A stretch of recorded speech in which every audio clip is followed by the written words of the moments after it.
ભરવાડનો એક નાનકડો છોકરો ચર્ચની બાજુમાં આવેલા ખુલ્લા મેદાનમાં ઘેટાં ચરાવી રહ્યો હતો. એ દિવસે ચર્ચમાં ઘણા બધા માણસો સામૂહિક પ્રાર્થના માટે આવી રહ્યા હતા. ચર્ચનો ઘંટારવ શરૂ થયો.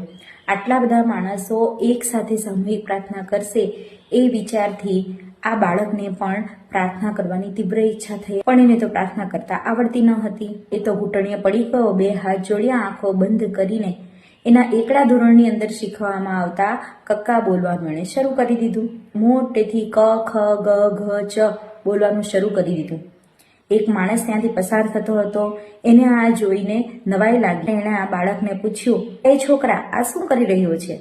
આંખો ખોલીને બાળ સહજ નિખાલસતાથી જવાબ આપ્યો કે હું તો ભગવાનને પ્રાર્થના કરી રહ્યો છું.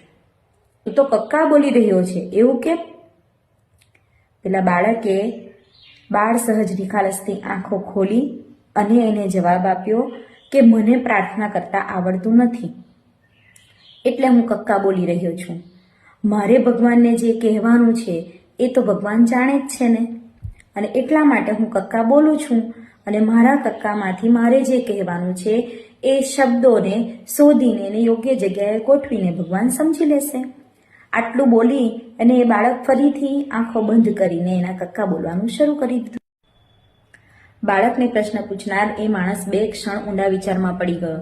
એમની આંખોમાં આંસુ આવી ગયા. એ માણસે પણ ચર્ચમાં જવાનું માંડી વાળી અને એ બાળકની બાજુમાં ઘૂંટણીએ પડીને હાથ જોડીને આંખો બંધ કરીને કક્કા બોલવાનું શરૂ કરી દીધું. મિત્રો, ઈશ્વરના શરણમાં જવા માટે કે ઈશ્વરને રીઝવવા માટે બીજી કોઈ ક્ષમતા કે આવડત હોય કે ન હોય, બાળ સહજ નિખાલસ ભાવ હોવો જોઈએ.